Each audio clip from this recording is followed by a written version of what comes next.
How you doing?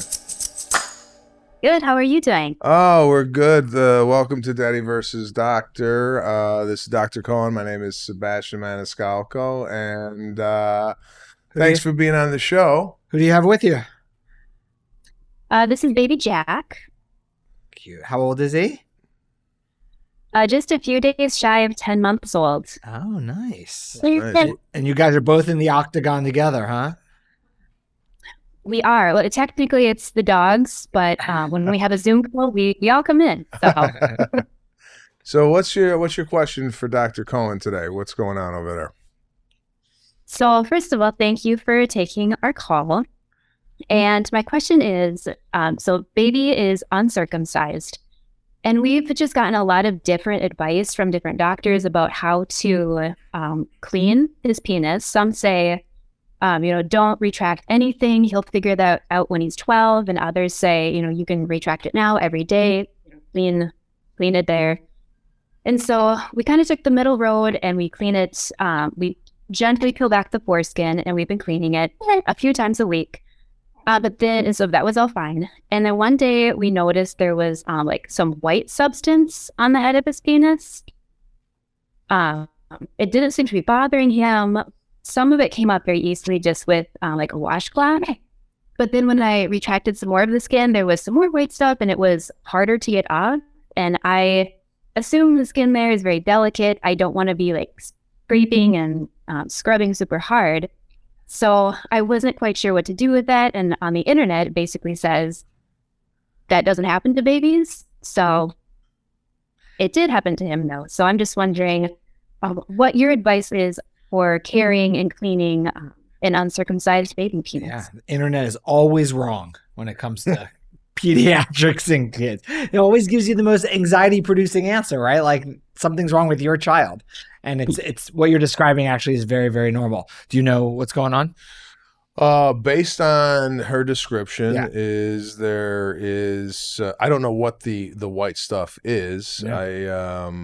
I don't know what the fuck's going on. The penis naturally secretes discharge called smegma, and it's that white discharge because the penis is a gland.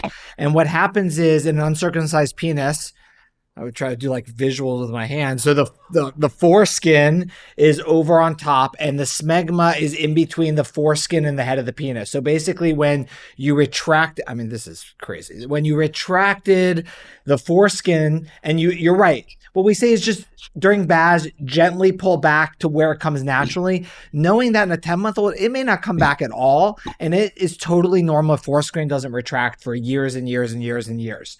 But if it does come back, you go to gently retract it till where it stops and you clean the area because the white stuff or smegma can build up and it acts like glue so that the foreskin down the road can't fully pull back. So that's what happened. When you pulled it back, you release some of the discharge. You gently clean. It's totally normal. Always make sure whatever you retract, you put back up over the head so it doesn't get stuck down because that can act like a tourniquet effect. And then you clean as needed. But totally normal. You did the right thing. Gentle retraction, cleaning, and it shouldn't cause any issue. But that's why we retract because you don't want it to build up because eventually if it builds up so much, when you need it to retract, it won't pull back. And then that can cause issues down the road. Oh, man. So much penis stuff. That's a lot going on. Now, with circumcision and not I listen, my father isn't circumcised, right? And I think Does he want everybody to know that? He was European. He still is, but I mean, I think He laughed. Yeah, he knows. And a lot of Europeans, that just wasn't what they did. Now, what is it? What's the choice to have no circumcision? Is that just I don't know why one gets it, one doesn't. Yeah. What's the reasoning? We researched the pros and cons and we didn't see any convincing reason to do it. Mm-hmm. So we figured just let it be.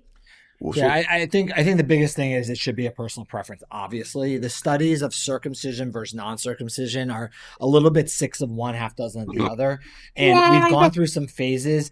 way back when we were recommending circumcisions for everybody medically, then we said it's really up to the parents. It's always been up to the parents. Now they're swaying toward, there's some positives. But what it is circumcision decreases your risk of urinary tract infections, but urinary tract infections are less common in boys and easily treatable. So it's positive, but a little bit of wash. Circumcision decreases your risk of penile cancer, but penile cancer is extremely rare. It decreases your risk of some sexually transmitted diseases like HIV, but not others. And your chance of needing a revision, meaning a circumcision needing to be fixed or a uncircumcised penis needing to get the circumcision, are about the same. So I think, again, it really should be a personal preference. A lot of it comes down to, like, what is dad, right? Son look like dad. Cultural changes definitely fit into circumcised or not. And what I tell parents is, whatever you choose, we're going to tell you how to take care of it. And this is how you're taking care of it. Beautiful. The kid looks like he's healthy, he's active. And maybe we should get one of those giraffes as a toy review. Yeah, the giraffe. Can you imagine being in the pitch meeting for that? And they're like, we're just going to do the giraffe. And that became like the worldwide. That's the worldwide toy for kids. Yeah. Well, listen, thanks for calling in. We do appreciate you sharing your story with us here on Daddy versus Doctor. And we wish you both the best. What a doll. Thank you so much. Thank you for having us. Bye, guys. You got it.